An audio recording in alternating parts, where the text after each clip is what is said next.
I first want to ask you Absolutely. some questions about Blow, if that's okay. Absolutely. Okay, so how long did you spend making Blow? 4 days in the studio here in Brooklyn. And then there were various days of overdubs that happened over the course of, I'd say, the next couple months after the initial 4 days of recording. Leading up to the recording, we had been, on the road, on the stage, and whatnot. So we had some of it in place, and some of it was more kind of worked out in the studio. Got it. And the first single, What About the Body, when in the process of making the album did that one come out? That was near the end, actually. It was, probably a couple months before we were in the studio. And Tim LaFave sent me an idea that I was immediately enamored with, and I worked on it for a while, and then sent it to Ryan Dahl, and he added the vocal melody and the lyrics, and so that's one that we didn't perform at all. And the album notably has your buddy from the Bowie days, Gail Ann Dorsey, on there. Did you know all along that Gail Ann was going to be on the record, or is that just something that happened by conversation or by chance? Well, I had been interested in working with her for a while. I met her on a tribute to David Bowie, a celebration of his music that was done in New York, and I was just so taken with her, with what a tremendous talent. Well, how do I put this? I was really taken with the depth of expression she has as a singer, and as an instrumentalist, and was just really drawn to her. And I think at one point we talked about her writing lyrics potentially to a song, and that didn't really come to pass as he got busy, and we ended up sort of having that be an instrumental piece. But the eye of the beholder, that song came together, and it just felt like she would be the perfect person to sing that. So I was just thrilled that she could do it, and just absolutely love her performance on it. And besides her, we have a mutual contact in Henry Hay, who I know that you've filled in for, or, you've swapped gigs over the years, and he's another person that worked with David. So I'm curious if you're just in general in touch with a lot of people from David, like it's almost like a fraternity of side men and side women who know what the deal is, and they all are friends for a long time because of that. Well, I think that is a dynamic that happens with Bowie alumni, and it's an honor to be a part of that. But actually, I met Henry when he first moved to New York from the Dow. He went to North Texas State. He first moved to New York. I met him not too long after he moved to town, and we started playing together here and there. And he was the one, though, that when I was talking about the Celebrating Bowie gig, he was the musical director of that, and that's where I met Gail. So it was sort of, Henry was the one who put that gig together, and so we have been playing music together for many years, and it was just serendipitous that that he was working with David, and there was a musical director of Lazarus, and then Black Star happened, and and we've been able to connect on some of the music celebrating David. Henry does a great job. He's a great musician, and those gigs are always really fun and on a high level musically. And on those gigs, I have had the chance to connect with Mark Pilati, who produced the drum and bass record Earthling, who produced that, and Zach Alford, who I actually went to college with many years ago. I hadn't seen him in many years. And the list kind of goes on and on of all these great people who worked with David. Well, going back to a couple of decades before you first worked with David, you went to Berklee, and I've heard a mix of things about people who go to Berklee. Some people love their time there, and other people kind of drop out, and they are proud that they took the courses, but they don't really think of themselves as an alumnus. Which one are you closer to? Well, I would say, my experience here was very positive. I did stay for 4 years, and I had the opportunity to leave school early to go on the road, but I knew I needed more time to matriculate and to practice and prepare myself. So for me, it was a very positive experience. Surrounded by great musicians, very eye opening when I got there, and it was an environment where I could really just sort of buckle down and work really hard. And it was at that school that I sort of connected with my first touring gig, which was playing in Gary Burton's band. And Gary was a professor at Berklee at the time. He later went on to be the dean of curriculum. And yes, in my senior year of college, I joined his band and started touring. So it was, really, I was fortunate to sort of be in that environment and have that happen. And then, I spent maybe 3.5 years or so touring in his band, which is a great experience. Based on the fact that you are still doing it decades later, obviously you are a success story of Berklee, but who are some of the other people that you went to school with there that were success stories or proven to be success stories in the years since? Well, in terms of people who I crossed with there, Kurt Rosenwinkel, he's a great guitar player. We shared some time together in Gary's band, and he's gone on to have a tremendous career. Another guitar player, Wolfgang Muschspiel, went to Berklee when I was there. He also played in Gary's band. Great guitar player, composer. Roy Hargrove, who passed away not too long ago, tragically, a great trumpet player. Jeffrey Keyser, piano player, who played in Art Blakey's band and done many gigs over the years. Was at Berklee when I was there. Jim Black, the drummer, who's had a great career. Somebody who I admire a lot. He's, we entered at the same time. Danilo Perez, amazing piano player who now actually teaches at Berklee. He heads the Global Jazz Institute. We entered school at the same time, and we're friends and played a lot in school. And I ended up touring with his band. Years later and having a great experience with him. Luciana Souza is a great singer from Brazil. She was a student at Berklee when I was there. She's an amazing musician and composer. Lauren Kennan is a great singer. She's in the New York Voices. We were at school together. I could just sort of keep going on and on. Antonio Hart on alto, great alto saxophone player. Sam Newsom, who's one of the greatest soprano saxophone players in the world right now, went to school with me at Berklee. Javon Jackson, great tenor player. Tommy Smith, great tenor player who lives in Scotland and is, sort of had a major voice in the Scottish jazz scene for decades. We went to school together. Gilles de Beauclair, who's a bass player who played in Gary Burton's band with me.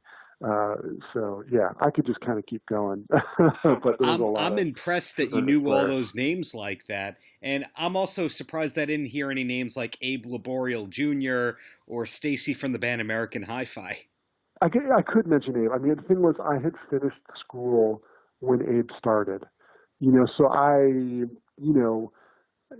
maybe I'm 4 or 5 years older than him. So I did actually meet him and play with him a bit, but we weren't necessarily contemporaries at school. But that makes me think of Layla Hathaway, who I did, we were contemporaries, and Layla was tremendous. And I enjoyed getting to know her a little bit in college. Yeah, she's somebody I had the pleasure of interviewing last year, and amazing that she's not really coasting on her heritage or her last name. She's genuinely a talent, so that's really a great one to see. So going back to you and looking at your career here, what does the next year or so look like for you? Are you touring in Sport of Blow while juggling sideman gigs? There's a couple new singles, and one actually features Gail, who we were talking about earlier. It's called Head of Mine. There's a video and then the full song, and then a song called Tokyo. So those recently came out, those two singles. So what's coming up for me is right now we are working on new songs that are going to be released next year, and those have been recorded, and we're kind of in the production phase on a group of songs.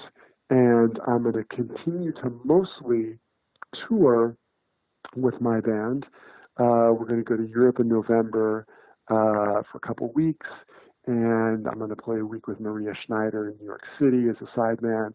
And then next year there's more touring with my band. So there's been a bit of a lull this past few weeks and in the early part of 2020, but it's a welcome lull because I've been grinding pretty hard the last couple of years with everything that's happened, and it's been tremendous. But I also need a little bit of a chance to kind of regenerate and focus on these new songs, as I mentioned, and then also start writing even newer material. Well, your bio does call you a jazz lifer. What was the point in your career where you realized that you were going to be a jazz lifer and that you wouldn't have to play at bar mitzvahs the rest of your life? Oh, yeah, that's a good question. I mean, the way it's felt to me is I was just, coming out of school, I was fortunate to have that steady gig with Gary Burton, and that lasted for a little while. And when that ended, it was, I just kind of went into freelancing, and was living in New York City at the time, and it just feels like it's been kind of a slow build, year to year. The aesthetic stimulation factor of the gigs that I was doing was getting better and better, and I was able to say no more and more to things that were not interesting artistically. And I don't think there was a particular moment where I knew I had sort of crossed that threshold, but it was more, as I mentioned, just sort of year by year, and just feeling more and more that I was moving in the right direction. Well, that I was able to play music that I really cared about, a higher percentage of the time, year after year, until it finally just completely took over. And I'm really grateful for that, and grateful to have the opportunity to do something that I care so much about and that I sort of put so much into. And then when I look at your tour routing and some of the releases that have come out on labels and all that, I see a lot more work in Europe and Japan than I do the States. Is that something that you like, that you kind of have your identity where overseas things are a little bit better? Well, I mean, I do love touring in Europe. I mean, it's just tremendous being over there, and it's such a great place. And I love Asia too. I mean, I have had periods where I have toured a lot in the U.S. and Canada, but I would say it is, there's just more of an infrastructure over there for what I do. So there's just more volume over there, and that's just the way it is. I mean, I am with Blow and with the new music, it's in a way, it's hard to categorize that as jazz music. I mean, it's not something I think about a lot, but if we're talking about that and talking about the idea of being a jazz lifer, I mean, I feel like really the way this music is going, it feels more like, some sort of hybrid of art rock and improvisation, and there's a real emphasis on songwriting and on the lyrical content and on the poetry of that, combined with the orchestration around it and room for improvising. And it feels like it's a different kind of setting, for at least this particular project than what I've done the majority of my career. So part of that is also me playing in different venues, venues that are more like rock clubs, for example, as opposed to jazz clubs. And it's not a black and white thing, but there's more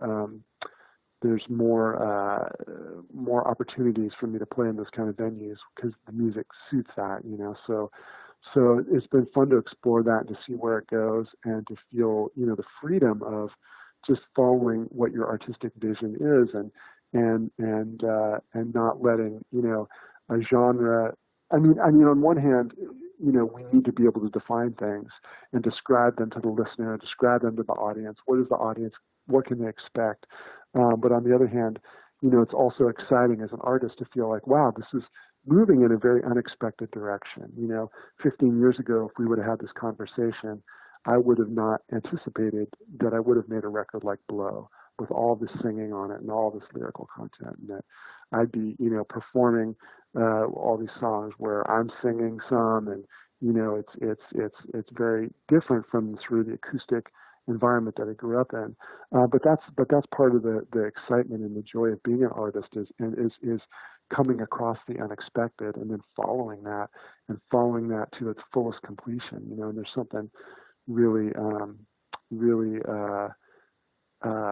there's something really, it's something really worth doing, I think. And then when I look further into your discography and I see albums by Terence Trent D'Arby and Tia Carrere and all that, you've definitely been on some interesting projects there.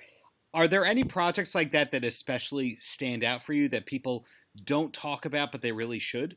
Let's see. I'm so focused on the moment and what I'm doing right now. It's not something I contemplate much. So I'm just pausing. I mean, of course, the first thing that comes to mind is Black Star, but that is one that people are aware of and they talk about, of course. That was just such a transformative experience. I think for my just thinking about that. I think, I can think of my own records, my own projects, maybe ones that stand out to me from certain periods. But in terms of the collaborations, nothing particular comes to mind except there was a band that when I moved to New York, or my early years here, I connected with a group of kind of like-minded guys of my generation, and we started getting together multiple times a week, writing original music and workshopping it together. And it was Scott Colley on bass, David Binney on alto saxophone, and initially Jeff Hirschfield and then Kenny Wallison on drums. And the band, we started touring, and we made a couple records, and the band was called Lan Xang, Lanxang. And we toured in Canada, we toured out on the West Coast, and it was really a formative experience for me because these guys were all very open-minded and very, unafraid to take a bunch of chances and to play, music that was, very creative and very open. And that was a real big deal for me, just being able to do that and workshop that music, like I said earlier, multiple times per week, and to be so inspired by these guys who are my good friends, but also, my contemporaries, to learn from, see what they were writing and how they were writing and how they wrote for the group and all that. And so that's something that really had a lot to do with my growth, I would say. Great. So any last words for the kids? Let's see. For the kids, I would say that dreaming and imagining are let me backtrack.